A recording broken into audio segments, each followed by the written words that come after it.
Today, I'm interviewing Miss Fawzata George from Fort George about her property and the type of soil that she has here. Good day, Miss George. Good day, my dear. So, tell me about the history of this place. I understand that this property is over 60 years old.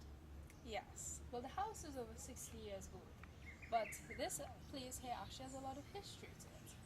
You see, up on the upper area, upper Fort George, they have the fort, which was actually where they had a lot of cannons and things like that. And we have lower down on some areas, they had batteries, which were actually lower areas with some other cannons. So below this property was actually somewhere supposed to be a cannon, there's ruined. And so I have actually also as well a place across there called the Battery. So as you know, it's a little history here and there. So, tell me what type of soil you have underlying here. I understand it's supposed to be slate. Yes, it is. As you can see throughout my garden, we have a lot of slate. If you actually dig deep into the ground, you would actually see some of the slate rock itself. So if you would actually want to go dig deep, you really can't dig much, very deep. So the slate is throughout the ground, and this was actually they cut into the mountain so they can build this house here, and then you'll see it continue to the wall across there. The wall across there was actually from the colonial times before the battery. So that is how my house is built here. Lovely, lovely.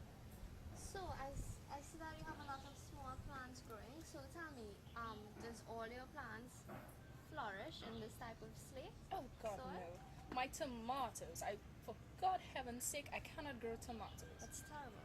You know? Oh, Miss Tulip is horrible. I So cannot what grow do you grow? tomatoes. I cannot grow sweet peppers. Certain plants which are rather dainty, they can't grow in this kind of very rough soil because the soil has a lot of rocks. It is very sandy, yet it has a lot of clay in it because when it's wet, it's very sticky and so. So it's a kind of tricky soil. So my pimentos grow quite nicely. I also have some pawpaw across there, and then I have I see some. your sweet peppers flourishing. Oh, fabulous. So we also have, patience. We have a lot of decorative plants. Decorative plants are quite good. But, slate is actually quite nutritious. And I love what you did with the landscaping, with the slate. You made a lovely little gazebo here. Well, I love my flowers and plants. But the slate, since I had so much slate, I actually have made like a slate pathway for this little decoupage here. As well as I have a little pathway across there, and I will utilize my slate because slate, as I heard, is very useful for tiling and roofing and stuff like that. So, yes. Wow, well, that's a very good project you have going on here. Thank you so much for your time, You're and I welcome, hope darling. to speak with you again soon. Mwah. Mwah.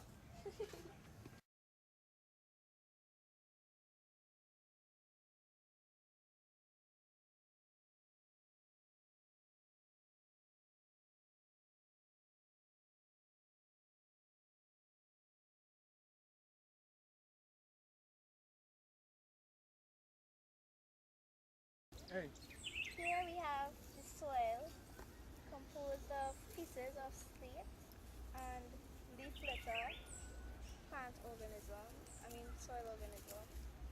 And as you can see in this area here, we have an example of the pieces of slate found in soil.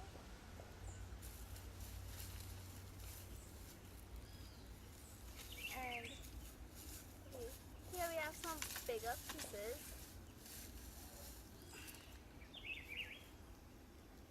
You can see the different colors the slate has. It's grey and brown, reddish brown.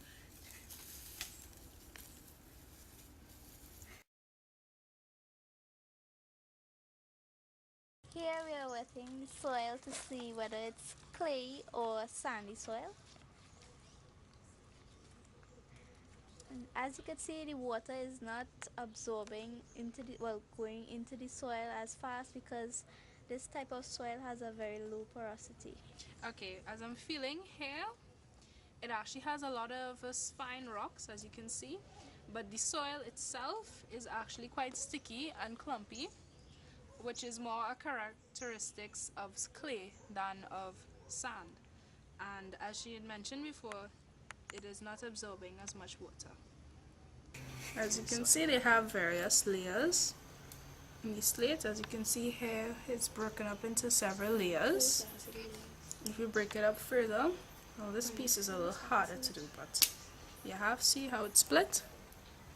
You have several layers broken up here. You can actually look at the layers.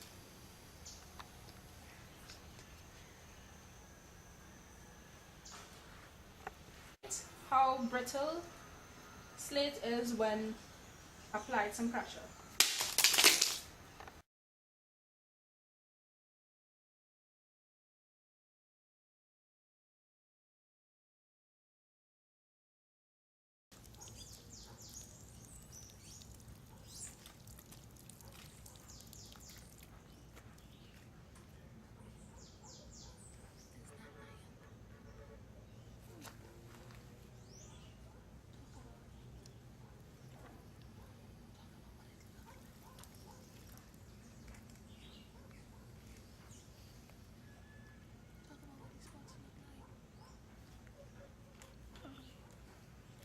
Alright, here you can see some of the spots, these little squares. This could be the iron in the slate.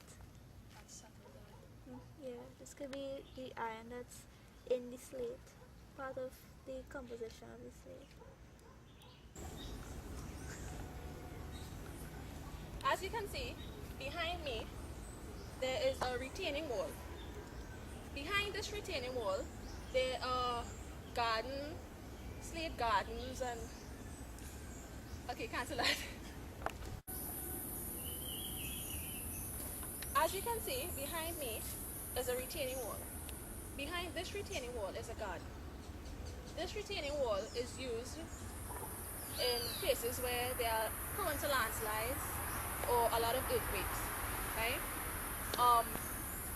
This retaining wall was built from concrete and slate. As you can see, within the concrete, which is in areas like here, and all these bright color places, that's concrete. Within the concrete, you can see the slate. Slate like here, here, and also here. The concrete is used to help bind the slate together to create a strong wall. Now, even though the concrete breaks down faster than the slate, they still use it as today.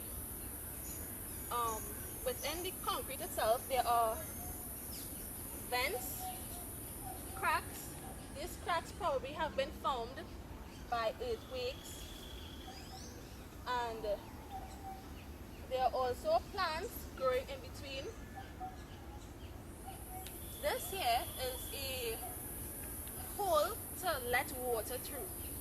Because of the soil behind, they need to let the water run off. So this is the hole here also.